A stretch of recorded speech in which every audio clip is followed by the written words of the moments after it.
For the purpose of the video, I've actually raised the stand up a little bit further because I want to be able to show you how you cable this in. So if I bring my camera over, I'll demonstrate that in a little bit more detail.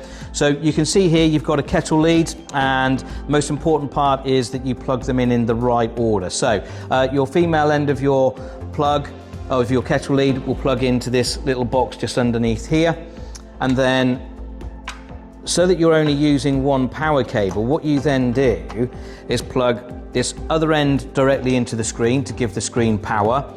We then use the main kettle lead and plug that into the bottom of the stand, which gives everything power at that point. So the one power cable powers the stand, this plugs into your screen to give it power. You've then got your little USB connection that you see here that you can plug into the screen, which means if you don't want to use the manual controls, you can use the controls via the screen itself. And again, we'll show you that through the floating pen tool option later on.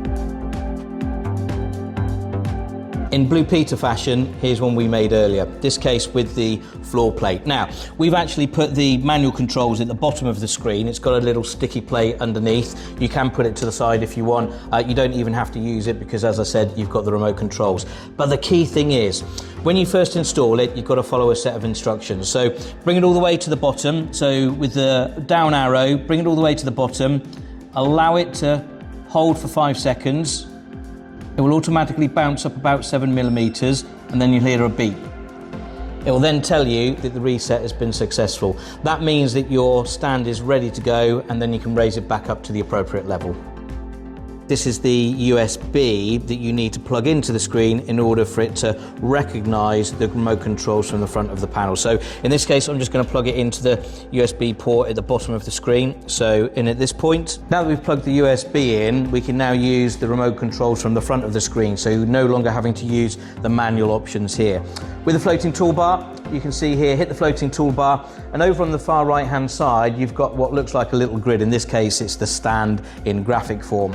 Hit the little button, and then you've got a number of options here direct. So if I just bring the camera over very quickly, you'll see these in a bit more detail. So we've got our raise, we've got our lower, and then you've got memory 1 and memory 2 at this point as well. So I'm just going to raise the screen up very quickly at this point, so you can see the screen is being raised.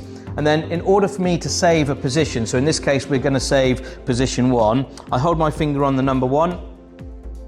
That tells me that it's saved the first height. And then if I just drop the screen slightly, and then what we're going to do, I'm just going to hit the button with the number 2 on it, and then again this will save it at the second height.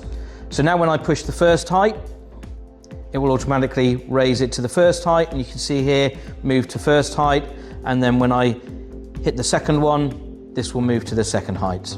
If you want further information, www.clevertouch.com.